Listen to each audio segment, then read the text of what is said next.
The Jewish story, Grandpa's Hasidic stories, portion of the week, Noach. The townsfolk of Bnekelsberg were not Hasidim, and they disapproved of the seemingly odd behavior of their communal rabbi, Rabbi Shmelka, who was a Hasidic rabbi.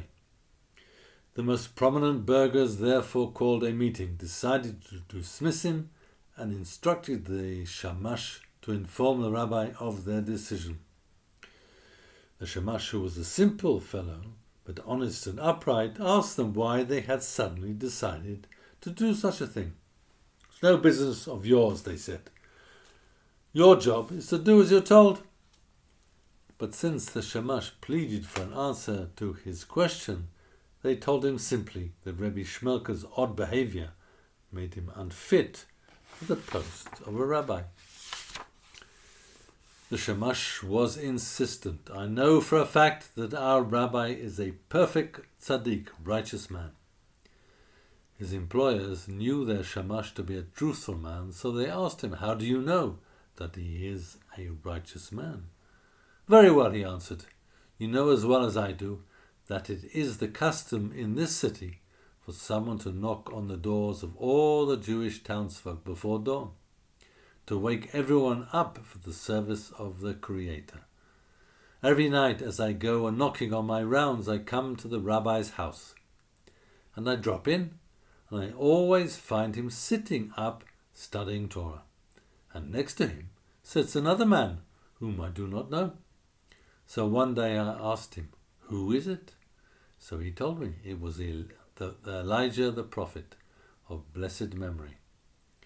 It once happened that for some reason I came around later than usual and saw the rabbi at the door of his house, holding 2 candlesticks. 2 men were with him. One was the one I see there always, and the other wore a golden crown. The 2 men left and went their way, and the rabbi went back inside. I asked him who was the visitor with the crown of gold, and he told me that it was Menashe ben Chizkiyahu, king of Judah. When I asked the rabbi what business brought Menashe ben Chizkiyahu to his home, he explained that he was concerned regarding the outcome of a halachic query, a question of law, that a certain rabbi had sent our rabbi that very day.